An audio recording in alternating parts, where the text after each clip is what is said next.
Hi, everybody. Welcome to another Mark Wallace Live. Today, we're going to be doing photo reviews. When I say we, I mean me. It's me, and Matt is behind the camera, and he's doing all the live switching and doing some chat monitoring.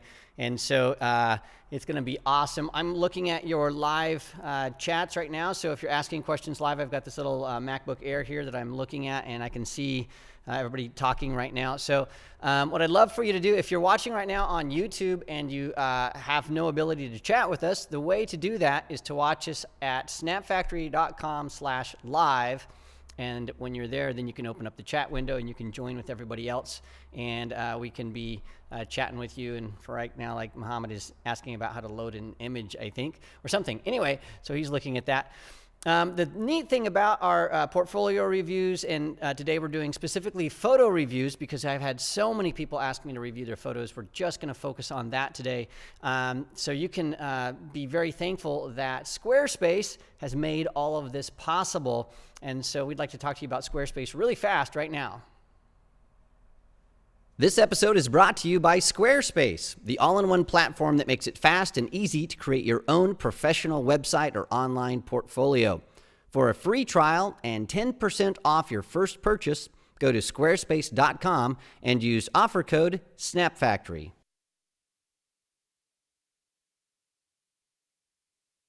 Matt, was technical difficulties, evidently. Do you want to replay that, Matt?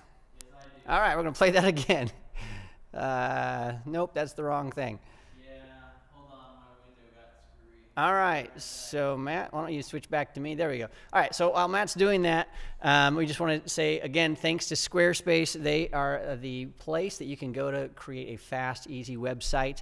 And if you want to zip over there, you can get a free trial, no credit card required. And if you use the promo code SNAPFACTORY, if you decide to purchase and use them to build your website, you get 10% off your first purchase. It's really cool. All right, actually, now we have that to show you. Here it is. This episode is brought to you by Squarespace, the all-in-one platform that makes it fast and easy to create your own professional website or online portfolio. For a free trial and 10% off your first purchase, go to squarespace.com and use offer code SNAPFACTORY. To Squarespace. Well, we want to dive right in. Remember, if you're not in the chat window, you need to be at snapfactory.com/live. You can click on the chat window, and I can see what that is. People are saying, Matt, you had one job. So David said Sorry, that. That's everybody. awesome. There was a computer window problem. Yeah, Matt's getting all kinds of just... he's getting crap in the chat room. That's funny. We're back. Anyway, Matt's doing everything. Give him a break. He's running the cameras. He's switching everything. He's running all that stuff. So I think he's doing a pretty good job. Well, if we look here on my Facebook page, I'll just show you. I posted this a couple times for people to post their photos. And you can see that a lot of people posted photos. This is not even half of the photos that were posted. So we are going to do a photo review today. And then we're going to do another one later on this week, either Thursday or Friday. And on Thursday or Friday, I'll post that this afternoon on Facebook. We're going to focus specifically on glamour photography, boudoir photography, girls in bikinis and lingerie. That's what we're going to be doing for that. So we want to start off, though, just diving right in and look at our very first photo. And before we do that, I just want to tell you sort of how I'm going to be I'm not judging anybody's photo, but I'm going to be critiques on these photos. And so I'll be looking at several things. And one is the technical aspects of the photo. Is it sharp? Is it in focus? Is it exposed properly? Those types of things. I'll also be looking at basic elements of composition, things like rule of thirds, converging lines, foreground interest, things like that. And then most importantly, I think for me, is the ability for a photo to tell a story and to be unique. And so I'll sort of be critiquing these photos on all of those things. Some of these photos will just stand on their own and we'll look at them and go, wow, those are awesome. Or I don't think I have any that are horrible. So I don't think we have both ends of the spectrum. But we're going to dive right in. So let's start by looking at this one here. This one came from Sarah. Actually, I think this is Sarah. This is from Rui Banderia. I think that's how this is. And don't forget, if you want to see all these pictures on your own computer, you can just go to my Facebook page and you can look at those posts and you can see all of these photos that people posted. And the cool thing is, if you want to, you can actually reply to people and give them feedback yourself, which I really, really want to do that. Okay, so this photo right here, I really like it. I like the color. I like the red of the jacket against a neutral background. I like the framing of this model's face. In fact, I have a very similar photo that I used to have in my portfolio that I took out. So I sort of like this for that standpoint. A couple of things, though, that stand out to me based on the compression for the web, and you'll have to sort of look at this on your own computer to see this, but it looks like this is over-sharpened just a bit. So a technical issue with this is the sharpening is just a little bit too much. And what is happening is we're getting little artifacts around the eyelashes and around the these fine hairs around the hood, and we're also getting a little halos around these. And so that's just something that comes from two things. One, if you sharpen a little bit too much for the web, and the other thing is if the compression is too high. So my understanding of this photo, probably if we saw this on its own, it wouldn't have any of those issues if you printed it. So that's just a nitpicky thing for the web. The other thing I really like about this photo is it's beautiful light. I'm not sure if it's a beauty dish or just a small softbox or whatever, but it's got really nice soft light. And we do have catch lights in the eyes, which I really like. But the light is set high enough that we don't have a big catch light in the eyes. So it's just a little glimmer of light there. And then the pupils are very large. And so, maybe the modeling light wasn't very bright or it wasn't turned on, I'm not sure. But that's one thing that could change in this. We don't have a lot of color in the eyes. We have mostly pupil. And so that usually means one of two things. One, what you can do is if you want to shrink that pupil, you can hit the flash a few times, and models hate it, but it shrinks the pupil and makes the eyes a little bit larger, and so you can see more of the color. The other thing is, and I don't think this model is this way, so don't hear me saying that this model is doing drugs, but sometimes you have models that are on drugs, and one of the side effects is the pupils dilate. And so what we do is if we find that a model's on drugs, we just fire them, and we never work with them again because of that. And plus, drugs are not a good thing. So I don't think she's on drugs, but if you ever work with somebody that is on drugs, you don't get great pictures. All right, and the last thing I want to point out to this, it looks like you had a good makeup artist because we have not a lot of retouching on this model, but her skin looks great. There are a couple of nitpicky things, though, that I would do. There's this little hair that's coming across her eye and on her mouth. I would clean that up in Photoshop. There are a couple of things that are going on the corner of her mouth here. I'd clean that up, and right above the eye, I'd clean those things up. But overall, I think this is a pretty good effect here. Now, somebody else online here is talking about this halo effect that's going behind this model. I think that's probably intentional. It's not like an HDR image, but sometimes people will throw a light behind the model to give that halo effect. I know it's something that I do, so it might be that. All right, so Ben on the chat is saying drugs are bad. Okay. So, so people are laughing about my drug stuff. All right. Somebody asked here, how do I measure the background light and the model's face by using a light meter? Well, I have a live workshop all about studio lighting, and I think it's understanding light and light modifiers. I have to go look, but if you look at our, if you click on the workshops page on Mark Wallace Live, you'll see all those workshops there. And the studio lighting stuff, setup workshop goes into that in great detail. So check that out. That'll give you some more information about that. Okay, we're going to go to the next photo here. This one here is by Gerhard, I guess, is how you say that. Man, I'm so bad at saying people's names from non-American names like John and whatever. But this photo, I think we can all agree, is spectacular. And a few things that I really like about this photo. I love the backlight. So we've got a really strong backlight coming into the lens. We have this reflection that's on the pond or the lake, whatever this is. And then we have these repeating patterns of these logs or tree stumps that are popping out here. And then we have these levels of foreground really dark, and then we have the same thing repeating here that's a little bit less. And then we have this really nice atmospheric condition of like fog or something coming up, and that gives us that really sort of dreamlike effect. And then the other thing I really like about this is the way that this is processed. This really warm orangey color is really terrific. I like the contrast. I like how these front objects, we're using a really strong shape here. And so shape is you know, shape loves monochromatic tones, and this is definitely monochromatic. So these really strong shapes here are just pitch black. That's fantastic. If we had more color in there, we'd lose a lot of that shape, and so that's a really well done. I also like how we have these shapes back here. They're not black, but they're monochromatic. They don't have a lot of color. This is just a sort of a graduation between lighter and darker of this sort of burnt orange color here. It's really great. And then I also like the fact that the sun is set. It's not over necessarily exactly at the rule of thirds, but it's not centered. And so if the sun was more centered, I think that would be a mistake, but it's a little bit off to the side. So I think this is just a well executed shot. So Gerhard, well done. And I think that the chat room is agreeing with this. So people are saying they love the capture of the fog. It's a gorgeous photograph. It's got great foreground. It's just great. So well done. There's really not much to say about this that's negative because it's just a terrific photograph. Print it out, hang it on the wall. Well done. All right, so we have this shot here. This is from David Fillion.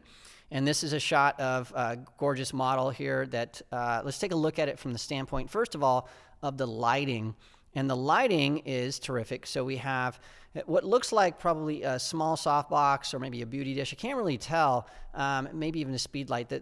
The specular highlights in the eyes are pretty small. It looks like there's two of them, maybe. I don't know what this lighting is, but what I do know, it's nice and soft, but it's not so soft that we're losing form. And what will happen is if you have such a large soft light source and you're lighting a model like this, what tends to happen is you start to lose shadows that define their shape. So you would lose the shadows on the chin, you'd lose this little shadow that's being cast by the hat, you'd lose the shadow that's underneath here from this cloth, or you'd lose the shadow on the seamless white that's underneath her arm. And so, you know, a lot of times photographers will come in and they'll try to just kill every single shadow that's in a photo. And that's a mistake, I think. To have some shadows really helps us understand the shape and the form of somebody. And in a glamour shot like this, where you want to show this gorgeous model, you want to show her form. And so some of these shadows are great. So one of the things that's really awesome is, you know, there's this little line that goes right down the bottom body of a model right here, and you can see the abs. And so if we had soft light, we would lose all that. So I think this lighting is great. If we went a little bit with a little bit harder light, you would have more of a shadow that'd be more pronounced here, and I think it would just be too much. So I think you got it in the just right amount, except maybe right underneath here, underneath the hat. We might need to pop in a little bit of light because we're getting sort of this hard line right here. So maybe there's a light coming from the side that's causing that. The one thing that I would suggest in this image, two things. One, I don't think the cropping is necessarily great in this image because we're chopping off her arm. We see a little bit of the elbow. So I'd like to either see that cut above the elbow or include her hand. And so I don't like how that is sort of chopped off there. And the other thing is she's got a great body and you're chopping the body off. So you know, it's better to actually show the body than to chop it off in something like this. So that's my suggestion, is to sort of change the cropping there. Okay, so we're going to keep going. I have accidentally put my screensaver on here. Let me see here. Okay, and then so we're going to go to the next image here. This one here is a shot that was done by Carrie Gong, it looks like. And the nice thing about this, I intentionally wanted to bring this out because so many people ask me how to shoot concerts. I get that question all the time. And the answer is it really depends on the lighting in the stage itself. So you've got some stages are really brightly lit. Some stages, especially for dances and concerts, the light changes constantly. Something like this, there's probably a really strong spotlight. You can tell that by these really hard shadows. In fact, looks like there's at least two, maybe three lights hitting her because we have 1, 2 shadows, 3 shadows there. And so this probably has a lot of light. So one of the things that we can tell by this shot is it's a little bit grainy and a little bit soft. The graininess, the noise in this image is probably caused by high ISO. But that's not bad because if you have the choice between an image that is shot at a concert and you can either get it and it's got some grain and some noise in it, or you have everything that's all blurry because your ISO is low, I would rather have a noisy image that has something I can use than a clean image that's all blurry and we can't use. So I think on that perspective, technically, this person made the right choice. So Carrie made the right choice by cranking up the ISO and capturing this. It looks like the focus is a little bit soft on this person's face, but that's a really tough thing to do. If you have a long lens, usually you're going to have to put it on a tripod in low light like this, or you're going to have to use image stabilization or vibration reduction if you have a Nikon camera, so IS or VR. And I know that some other cameras, Sony's and Minolta's, have IS built in. But technically, I think this is a well-exposed shot, and it probably is the best you could expect under these circumstances. As far as the composition goes, normally I don't like to see a person with their eyes closed unless it lends itself to the shot. So maybe this singer always has their eyes closed. I don't know, but I'd rather her have her eyes open. The other thing is I'd rather her on the other side, because she's looking into the short side of the picture. She should be looking into the long side of the picture. So it looks like she's exiting this short side. So we could maybe crop that there, or if you could compose this so she's on the other side, that would be a lot better. Okay, so we're going to keep going along here, and let me take a look here. So somebody asked, is the only way to upload photos is on Facebook? Yes, that's where we want you to upload photos. So let me talk to you about why that is. Like, why do we only use Facebook? The reason for that, I'll just show you on Facebook really fast. If we look at this, we have like this great shot of this dancer from Corey Melton. It's one, I don't think we have time to go look at it, but here it is. I love this shot. So it's a great shot where this dancer is a fantastic dancer, and she is frozen in time. And so we've got all this stuff that we could talk about it for a long time. I don't really have time to talk to this photo, but you know what? All the people that have are on my page, which is, I don't know how many people, but I think it's 17,000, something like that. You could just go in there and you could make your own comment like, I love this shot. Yay, look at that. And now everybody else could chime in, and you guys could actually go and have your own photo reviews. And that's really what I'm trying to do, is to try to help build a photo community, because my opinion is only one opinion, and it's not the only one that counts. And so I think that's just really egotistical to think that what I say is the most important thing. I don't think so. I think I'm just one person in a sea of voices. And so the reason I like to have people post these on Facebook is that allows us to go in and talk about each other's work, give suggestions, and grow as artists together. So there it is. So yeah, I know New Gold Dream person hates Facebook, but sorry, that's the way we're doing it this time. All right, this right here is from Stacy Raitt. This is a scenic photo here, and it's really small, which I hate that, but I'll just check to see if we can see this full size. That's about as big as we can get it. This photo here, I really like the atmospheric conditions of the photo. So we have this forest here. We've got these clouds coming in. The one thing technically I don't like about this really needs a neutral gradient to it. So it needs a gradient filter, an ND filter that is the top third should be a graduated filter. So the top of this image is totally blown out. There's no details here at all. And so if you had a neutral density filter that was graduated, what would happen is you could make the top of this actually come into the photo. It would actually appear in the photo because you would basically putting sunglasses on the top of this. So this really needs a graduated neutral density filter on the camera, and I'm guessing probably by a stop or two or maybe even three.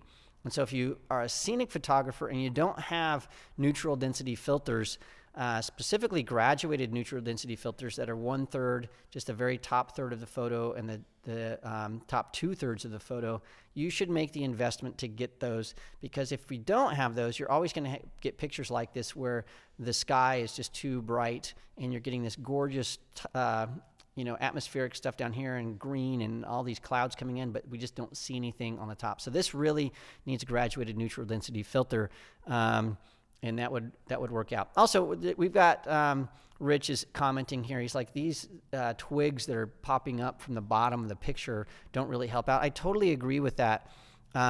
So we need to go in there and maybe reposition yourself. There's something that's called the hand of man that a lot of photographers talk about, scenic photographers, and what they mean is they don't want to ever go into a scene and change it. In other words, they don't want to break things off, move twigs over, because that is the hand of man, right? It's a person manipulating nature, and so some people just won't ever do that, and so their thinking is you always have to move your camera. I'm of the opinion of do as much as possible to preserve the natural state. But if there's a twig, man, I'm snapping that thing right off, because it's probably going to snap off when I walk next to it anyway, but that's up to you. Yeah, David here is saying, hey, if you can do it in camera, then do it in camera. And I really agree with that. All right, let's see. I'm going to go on to the next shot here. And this one here is from Eric C. Alonso. And this shot I pulled out because it does something that is technically wrong, but I like it. And so technically you shouldn't overexpose where you're losing all the detail in the highlights. And that's what's happened here. So the ribbons in her hair and this white tank top here, this white shirt or dress, I guess, this detail here, there's no detail at all. It's just all gone. And this is pretty noisy. This image has got a lot of grain to it. But I think when you put that all together, the emotion that this shows, it looks like sort of an older black and white film shot that's been developed. And I really like the overall effect. And so that works for me. Technically, it's not right, but artistically, I think it's the right choice. We also have nice the field that really helps to isolate this image. So the background's got nice bokeh. It's just sort of falling out. And I also like that we don't see this person's full face, this girl, but we see enough to capture the emotion on her face. We see a lot of sort of a smile, and we see some, the detail. We see this great little earring here, and she's sort of dolled up, and I really like that. So I think the overall image works for me, and I think it's a great capture. So that's what I think. Okay. So yeah, some people in the chat room here are saying, sometimes wrong is right, and rules are meant to be broken if they're not done right. If they're done right, and I think that's really, really important. So my friend Brian Peterson, I don't know if you've seen any of his videos, but they are fantastic. He's one of the reasons I started making videos in the first place. He's also one of the Adorama TV hosts, and one of the things, he wrote a book called Understanding Exposure, and in that book he talks a lot about the correct exposure and then the creatively correct exposure. And you really want to go with the creatively correct exposure. So correct exposure might mean that you're shooting something with a fast shutter speed so everything is frozen and you can see everything. But the creatively correct exposure might be a slower shutter speed so that things are blurred to show motion and it looks better. So I always try to choose something that's creatively correct more than something that's correct. But there's something that you also have to understand. A lot of photographers who are beginning photographers, they like to just skip the basic rules of composition. So they don't understand the rule of thirds, they don't understand converging lines, foreground interest, rule, point, shape, form, all of that kind of stuff. They don't understand position of light, etc. And so what they tend to do, some photographers, is they just take pictures and sometimes they break the rules and things look great, but they don't even know which rules they've broken. So my suggestion is, if you're starting out as a photographer, learn the basic rules of composition first.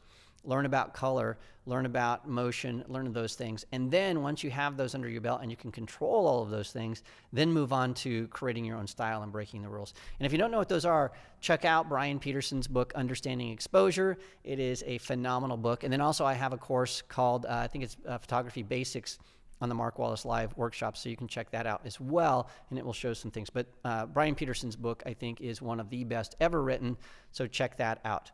All right, so the white vignettes, somebody said here, as Varden Photo said, white vignettes are almost always a no for me, and I agree totally. So usually a white vignette for me is blah, I just want to throw up in my mouth, but occasionally they work. And so in this shot right here, you can see that there's a white vignette around the outside, and in this image, it works for me. So it's definitely one of those things that is broken, but it works well.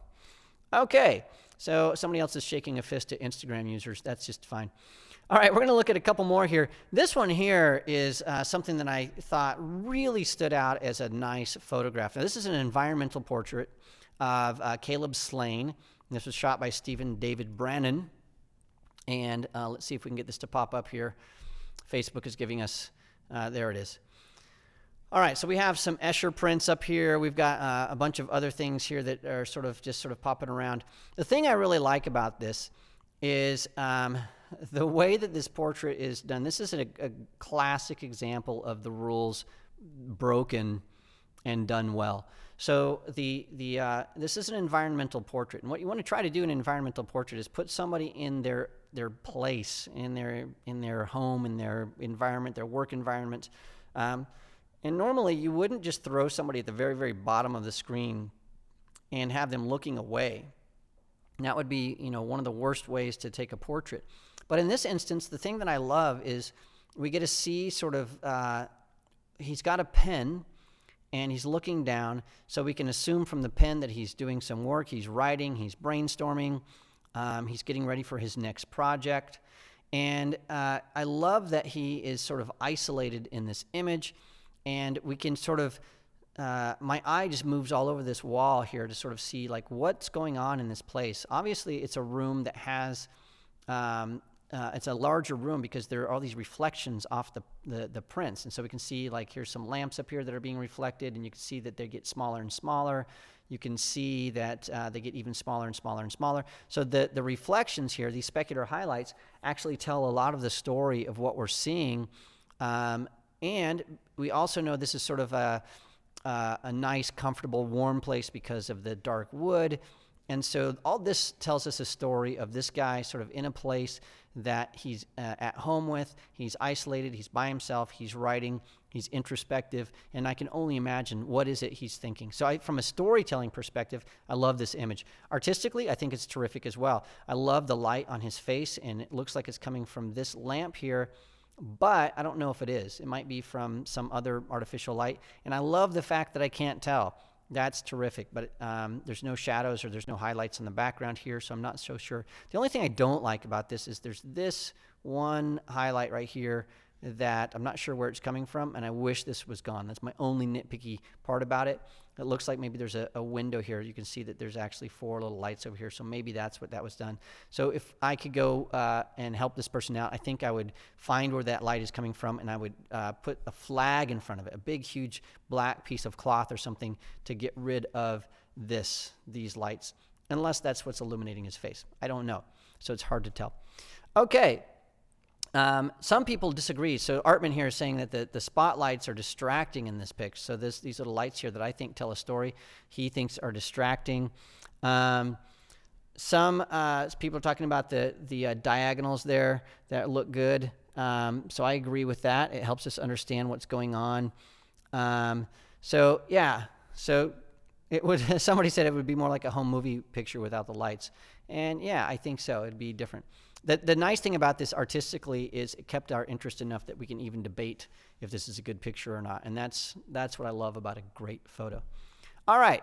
We're going to take a quick break for about, I don't know, a minute and a half maybe. And I want to tell you about something that's really terrific. And then we're going to come back. I want to talk to you about our friends at Squarespace. But we do a lot of stuff here at Mark Wallace Live, and some people aren't aware of it. And so I just finished a workshop a month or so ago, and I want to tell you about it. And here it is right now. Today is all about speedlights in the studio. And so speedlights, if you're not familiar with them, are these little flashes that go on top of a camera. The principles that we talked about today apply to all different kinds of speedlights. We're going to try to keep it broad in general, and so that no matter what camera you own, you can put these into practice. One of the joys of working with speedlights is they're tiny and they're very lightweight, and you can use them on location. But over the years, they've become more and more powerful, and so now you can use them in a studio similarly to a studio strobe. And so if you're brand new to shooting in a studio and you want to just dive in and you don't want to worry about using a light meter and you want to be able to do some of the things we do today, this is the quick start way to do it. We're going to start throwing umbrellas and softboxes and grids, and we're going to start making portraits and building on exposure and flash exposure compensation and remote triggering and that kind of stuff. And if none of that stuff makes sense to you, then this workshop is perfect for you, because we're going to try to keep this at a higher level. All right, I mentioned earlier when we started, actually we played it twice because we messed it up, but these reviews are made possible by our friends at Squarespace, and I want to show you just really quickly why I love them. Now, I don't talk a lot about products that I don't like. In fact, if I don't love it and use it, I don't even talk about it. So you can trust that Squarespace is awesome. Let's take a look really fast at Squarespace. This is, if you just go to squarespace.com, you can see that Squarespace is the all-in-one platform, and it makes it really fast and easy for you to create your own professional website or even your own online portfolio. And today, you can go in and you can get a free trial, and you can even get 10% off your first purchase. Just go to squarespace.com and use the offer code SNAPFactory. And what I want to show you is how easy it is to zip in here and create these different spaces. So if we go in here, we can look at the tour, and it tells us all about Squarespace. We can have for business, really for photographers. This is sort of where we live, right? As photographers, we want to have really nice, clean spaces. You can see that there are all these templates that are ready to go. So you don't have to know anything about building a website.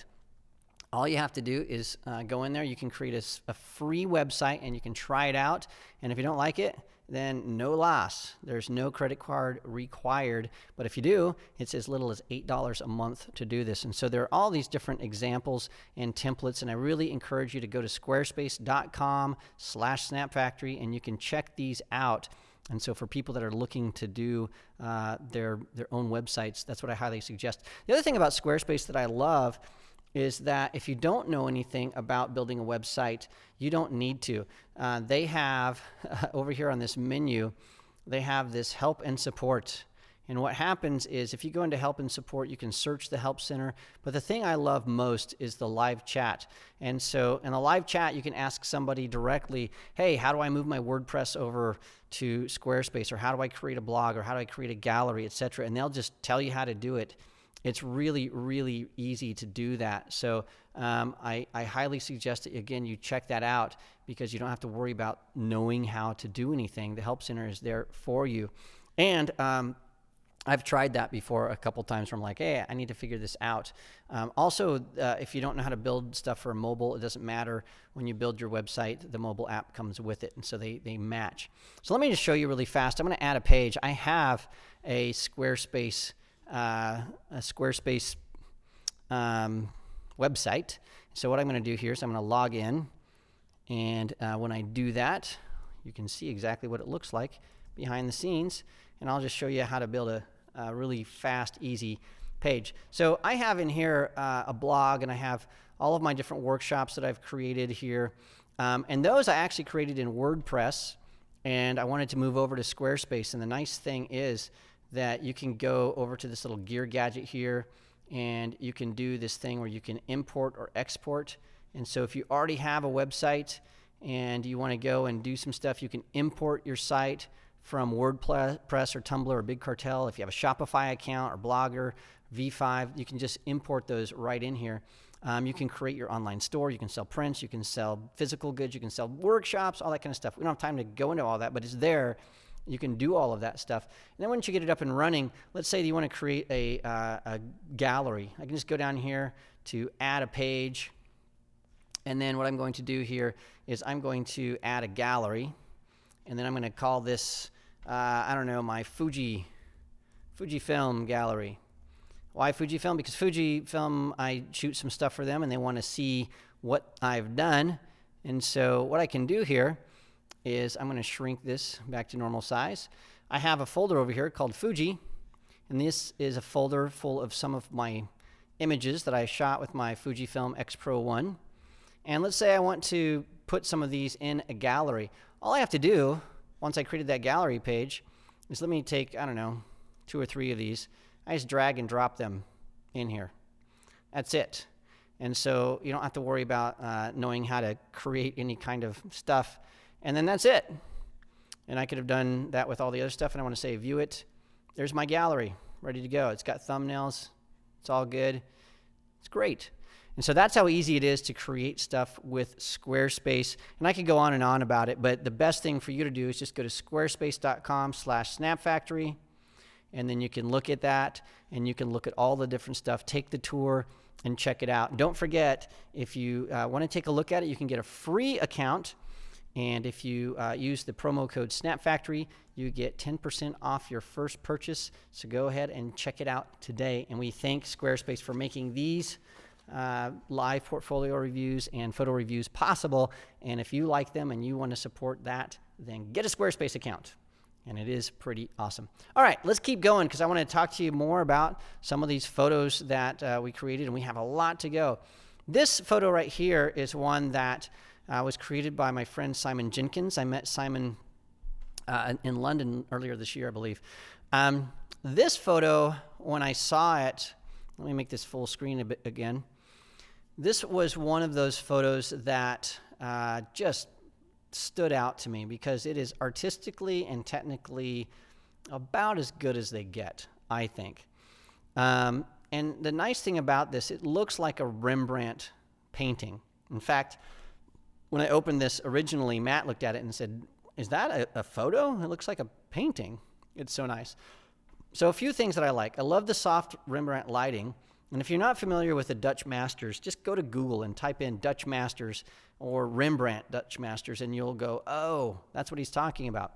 Or go to, the Louvre or zip over. I'm going to be in Amsterdam on Saturday, so maybe I'll go and check out some of the Dutch Masters there. The nice thing is, the color of this. So it has that brownish green overtone that looks very painterly. It's muted tones. I like that. I like how we can see the details in this hat, but they're still a little bit muted. I like the extreme shallow depth of field where we have the eye that's closest to the camera is clearly in focus, and this guy here is falling out of focus, but it's not so shallow that the bridge of his nose where we have all this detail, we still see that. It's a nice, really, really crisp image, so it's been sharpened correctly for the web, and so we see every little detail on his beard. We see all this little stubble. We see all of the details. So this is a well-executed shot, and it was done in natural light, which I think is even more amazing, and it was done with a 200 millimeter 2.8 lens. And so Simon, I think this is really, really terrific.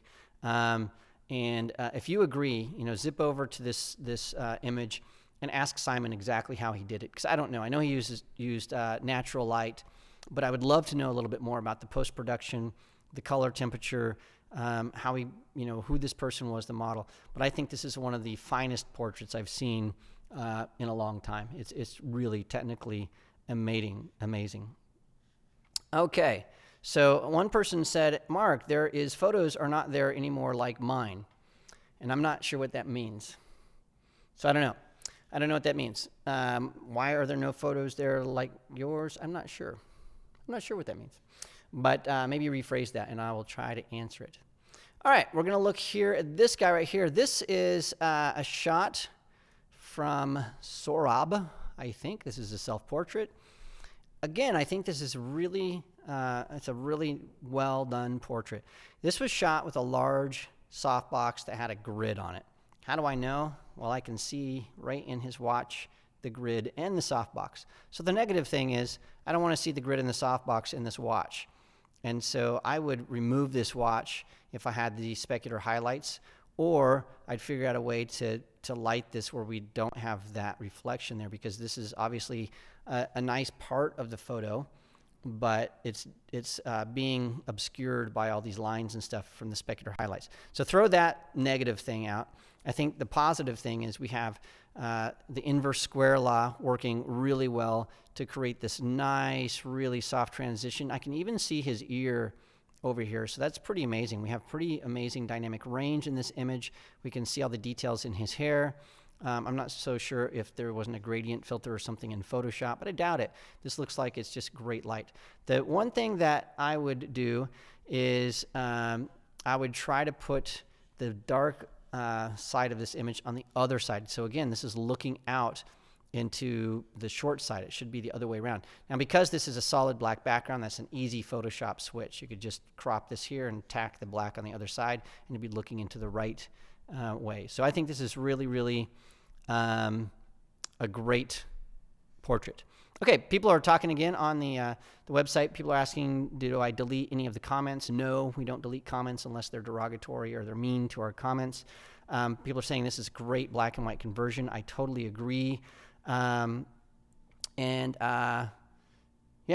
would be great for an ad because there's lights. Like this could be great for an ad if it's, stuff over here like are you depressed? Get a new watch. I don't know, something like that. But I think this should be the other side. The dark should be on the other side.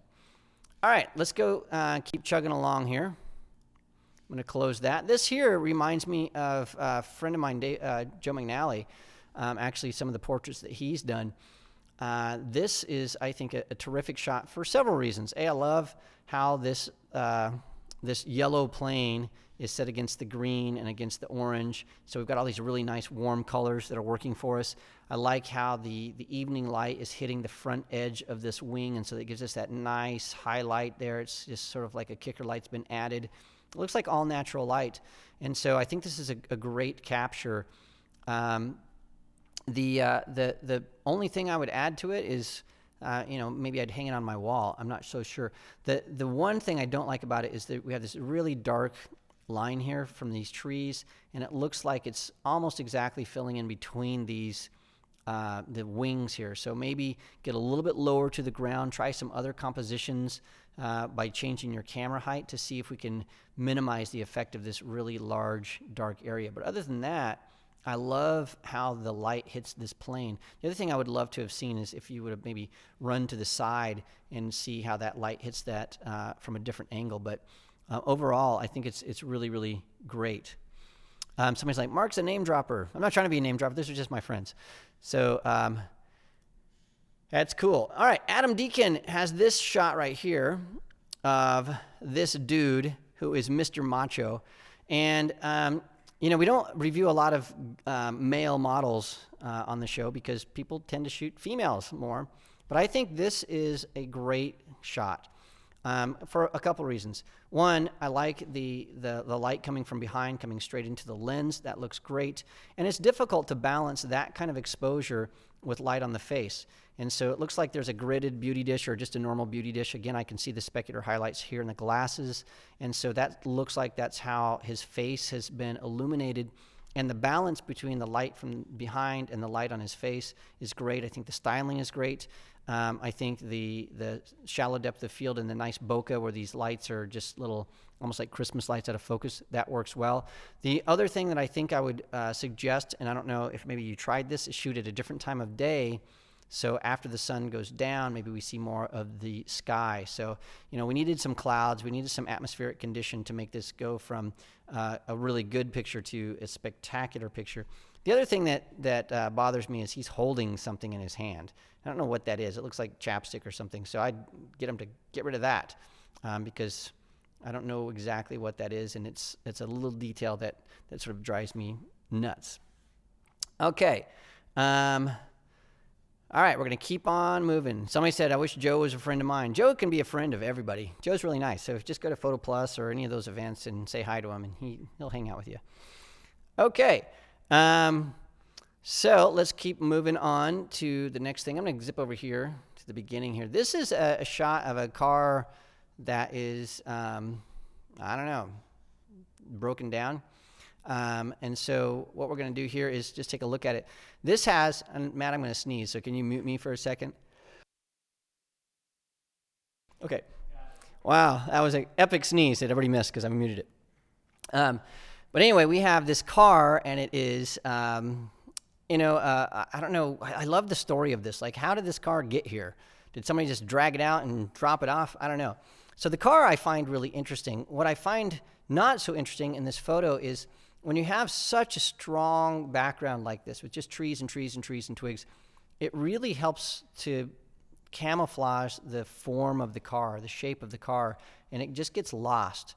And so I think what this needs is, this is an all ambient light shot. I would love to see this lit, maybe with some speed lights or something at a different time of day so that we had some kicker lights. We had maybe a rim of light around this, maybe some lights from behind coming through, just to do something that would pop that out from the background, and maybe more shallow depth of field, maybe a longer lens, and so things don't look so, this tree looks like it's coming right out of the top of the car. So at first blush, I think, man, this looks great.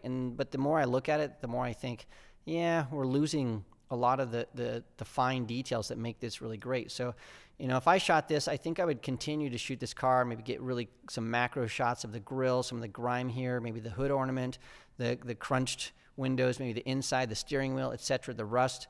And I would spend some time getting the details of this instead of just the overall car. And so that's what I think that needs is just a little bit more detailed and not the overall thing. Okay. Yeah, somebody says it needs a model in the shot. Maybe so. This shot here, I'm not a scenic photographer, but I love looking at scenic photos. This one has some things that I really, yeah, somebody else said it needs to go to Gas Monkey. Gas Monkey gets paid. I love Gas Monkey.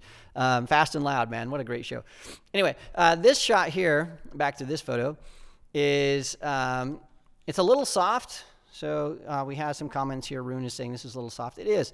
And so when you're saving for the web, if you're using Photoshop, there's a save for web option, and then there's a sharpening option. So make sure you sharpen your images for the web. The other thing that you can do is if you're using Lightroom, when you export, there's also a sharpening option. So check that out.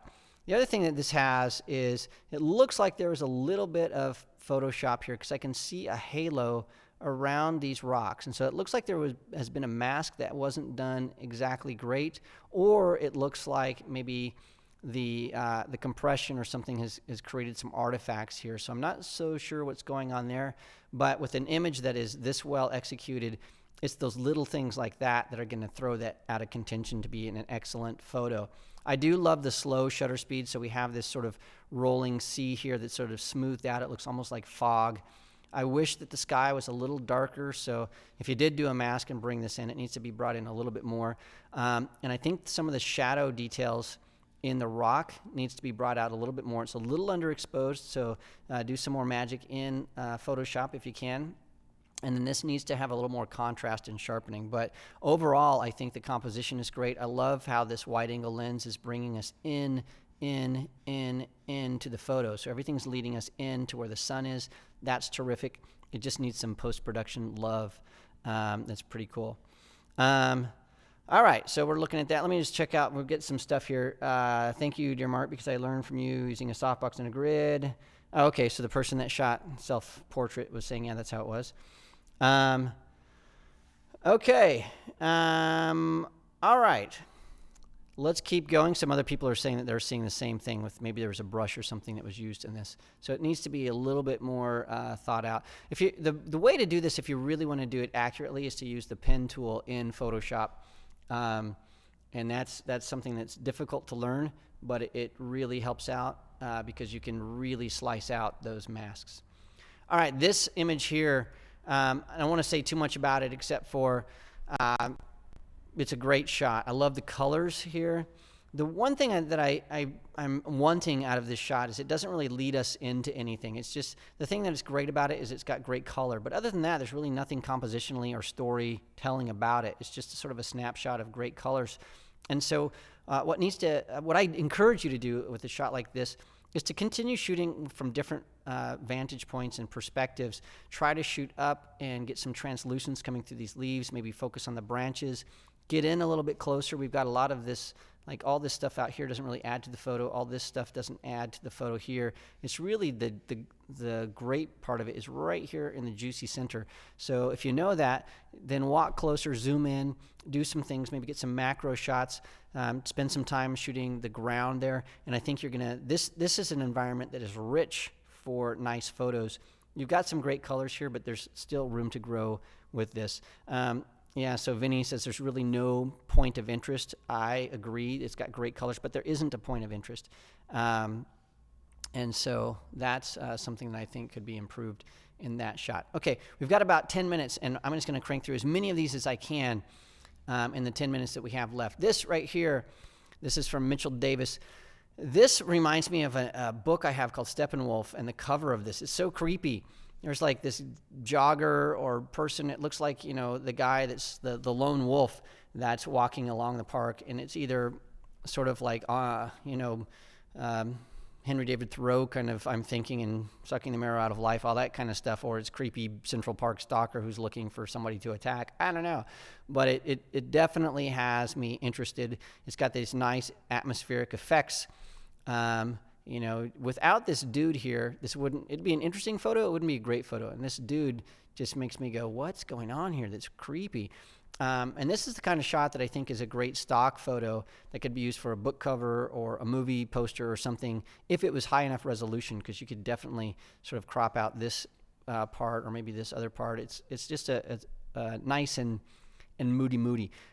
I like the fact that this is not in color. So this has great shape and great mood. In color, I think you would lose all of that. You'd lose these strong shapes. And so shape is the enemy of color. That's one of the rules of photography and art. And so if you have a lot of strong shape, then go with monochromatic or black and white. That's going to work right fast. So we're going to skip this one because I just did a review of that same person's image. This is a shot. It looks like this was shot down at the Sacramento Zoo. Let me give you props. So this is a beginner photographer. One of the things that's done well here, if you're shooting in a zoo, is we don't see the fence. And so that's great. Some room for improvement, though. I like the nice shallow depth of field. So you used a wide open aperture, so the background's falling out of focus. We've got this orangutan, I think that is, isolated, which is great. The problem is he's not in the best light, so his eyes are a little bit dark, his hand is overexposed, so it's in really spotty light, and that's really, really difficult light to work with. Also, he's cropped a little bit weird. He looks like he's smashed down into the corner of the frame. So the things that you did right, you have a nice fast shutter speed, you have a nice shallow depth of field, so you have a crisp image that is isolating your subject. The things that you didn't do so right is the crop is a little bit weird, and we don't really see him. We see a lot of stuff. Almost half the frame is just nothing. It's just this out of focus stuff. So in this instance, what I would have done is flip my camera into a more portrait mode, a vertical, and then fill the frame with this, and maybe even try to get a shot of just his face and none of the background if your lens is long enough. So I don't know what that is. So somebody was making fun of that. That's me eating a stick. So I'm eating bamboo. That's from Big Sister. And I'm guessing that is my sister Heather. I don't know. So if my sister Heather is out there, that's funny. So I think that's who that is. All right. Let's keep going. So if that is my sister, I hope you did great on your finals today. She's studying at Missoula at Montana State. All right, this here is a shot from Ty Wickham. This one is it looks like CGI to me, and I'm not sure it is. But let me see if I can make this pop out here. It's a trophy thing of some kind. It definitely, I'm not so sure what's going on here. And so the problem I have with this photo is it's so dark and so moody that I can't really tell what it is. I mean, I know it's like maybe justice because she's got the scales and she's blindfolded, and I'm not sure. So for me, this is, I have no idea what it is. It's interesting, but it looks like I just can't tell what the foreground is from the background. And so this looks like it was composited, and if so, the colors need to be contrasting. They're not contrasty enough. And so the background, it blends into the foreground, and so it needs some work there. And I know that it's got a really nice backlight that sort of creates a highlight around that, but not enough for me to make it a winner. So it needs a little bit more work, and that is my suggestion for that. All right, this shot here, actually, this is a glamour shot that Praveen created. And we're going to do glamour shots like this later on this week. And so if you have girls in bikinis and lingerie and all that kind of stuff, that's all we're going to be doing later on this week because we want 1 million people to watch. But I wanted to show this because there are two things going on. A, I think this is a fantastic shot of this model. We have a terrific looking model. She's well lit. And so we have nice soft light from above. We can see sort of this chin light right here. So probably a smaller-ish soft box above the camera to the camera right, it looks like. The kicker lights are great. So we have nice soft highlights coming from behind. The skin retouching looks great. So definitely the retouching has happened, but it's not so overly done that it is so artificial that it looks like plastic. So it's really done well. The hair needs a little bit more body, so it looks like there should be a hairstylist in there. So when you're using a fan or something to get the hair to move around, be really careful that you don't have like these little flyaway chunks like this. But overall, I think this is a pretty good glamour shot. But I wanted to contrast that with this other shot that was also done of the same model. And this, we've lost the jeans, and so it's a great hourglass figure shot. But the thing that we've sort of had this theme over and over in the reviews. again, we're seeing this big armpit. And so we have this arm over her head. And in glamour photography and in portrait photography, this arm over the head thing is something that I just don't understand. And so as far as the model goes, she's terrific. The photography is terrific, but this underarm pose just doesn't work for me. So get her to put her arm down. Maybe match this other arm, or play with her straps on the top or her bikini bottom or something. But nobody wants to see the armpit. Okay, so this shot here, this first shot, is much stronger than this shot just because of this armpit kind of thing going on. And so that's my 2 cents on that. All right, we have about 5 minutes or so left. And so somebody's asking if my wife does product reviews for Adorama. That's my ex-wife that does product reviews for Adorama. I'm a single guy, and so no, it's my former wife who does that. So we are not married anymore, but yeah, it's her, Diane. This shot here, this is a shot that is interesting. So this is from, I can't read that. John. It's John from Greece, and he's asking, he's been watching my videos, how does this look? This to me looks, it's a good starting point. So one of the things that that's interesting is the yellow lipstick on the yellow background. I really don't buy into yellow lipstick, but I understand what they're trying to do here is get these complementary colors. I just don't think that really worked very well. I think that the light on the background here, we've got this really hot spot. It's just too much here. So try to balance out that light. Maybe put a shoot-through umbrella or something to get a little bit more consistent light on your seamless. And then the other thing is we have a really bright background, but we have a darker foreground. And so this blue suit and her face, they're underexposed just a bit. So you have a small problem with your exposures, but overall, I think it's a good start. We need to have a little bit more light on the front, or change the aperture value so it's exposed a little bit better. And the background is too bright. So you need to work a little bit on the light ratios between the background and the foreground. And so that's that. All right, we have time for maybe one more. Oh, this is a shot that Matt posted of me shooting in, where's that, Horseshoe Bend. That's Horseshoe Bend, and that's just a phone shot. iPhone shot of me shooting in Arizona. It was a joke for you That's funny. that made it in. That's hilarious. All right, let me see if we can go through here, and I want to show, here's one I really love. This shot here reminds me a lot of the Mona Kuhn style of photography, and if you don't know who Mona Kuhn is, Google her. She's a phenomenal photographer. And the reason I love this shot so much, so this is from Mike Markovich, is it's really nice pastel-y kind of colors. It's very, very soft. It looks like it was shot with a 1.8 or 1.4, maybe 1.2 lens. We have this dream shot.